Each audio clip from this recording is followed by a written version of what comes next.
আসসালামু আলাইকুম, আশা করি সবাই ভালো আছেন। সো আপনারা যারা জিএসের কোর্স করবেন ভাবছেন বা জিএস সম্পর্কে আইডিয়া নাই, তাদের জন্য মূলত ভিডিওটা। সো আজকে যে ব্যাপারটা নিয়ে শেয়ার করবো সেটা হচ্ছে বাংলাদেশে জিএসের মার্কেটটা কেমন অথবা ভবিষ্যতে কোন পর্যায়ে যেতে পারে। দেখেন, বাংলাদেশে প্রথমত এখন পর্যন্ত প্রায় প্রচুর পরিমাণে ভ্যাকেন্সি ক্রিয়েট হচ্ছে 2020 সালের পর থেকে। যেহেতু 2020 সালের আগ পর্যন্ত আমাদের স্টুডেন্ট বলেন, আমাদের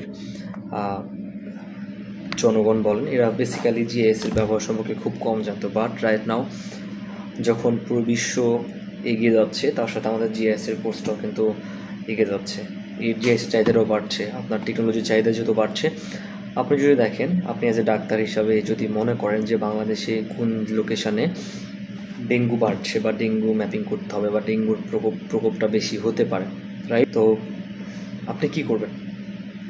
আপনাকে ডেঙ্গু বাড়ার যে ফ্যাক্টরগুলো সেগুলো আপনাকে অ্যানালাইসিস করতে হচ্ছে। প্রথম অবস্থায় ধরেন আপনার ডেঙ্গু বাড়ার জন্য মেন ফ্যাক্টরটা কি?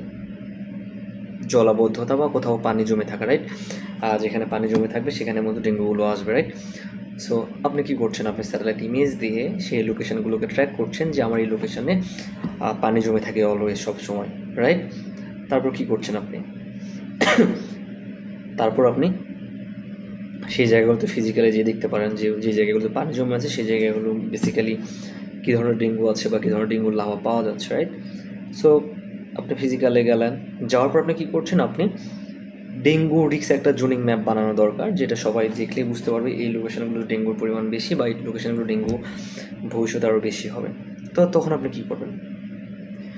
তখন আপনি আরজিএস ইউজ করে ম্যাপিং করে আপনি দেখাতে পারছেন যে এই জায়গাগুলোতে বর্তমান ডেঙ্গুর সিচুয়েশান এমন, ডেঙ্গুর পরিমাণ এমন, বা ভবিষ্যতে আর একটু বাড়বে, এটা ডিসিশান মেক করতে পারছেন, রাইট?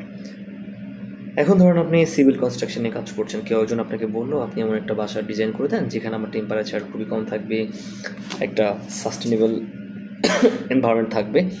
তখন আপনি কী করবেন? আপনি অবশ্য এনভায়রনমেন্ট ফ্যাক্টরগুলো কনসিডারেশনে রাখবেন, জায়গাটাকে কনসিডারেশনে রাখবেন, যেখানে বাসা করছেন তার আশেপাশে কোনো পুকুর আছে কিনা বা পুকুর দরকার আছে কিনা, বা গাছপালা আছে কিনা বা গাছপালা দরকার আছে কিনা, এই বিষয়গুলো আপনি কনসিডারেশনে রেখে একটা ডিজাইন করছেন, রাইট?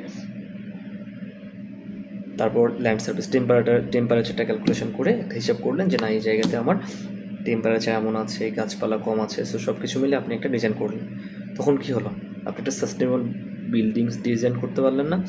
সো এটাই হচ্ছে আরজিএসের কাজ। মানে কি, আপনি ডিসিশনও নিতে পারছেন, ভবিষ্যতে কোন পর্যায়ে যাবে সেটাও বুঝতে পারছেন, এবং আপনি একটা সুন্দর প্ল্যানও করতে পারছেন।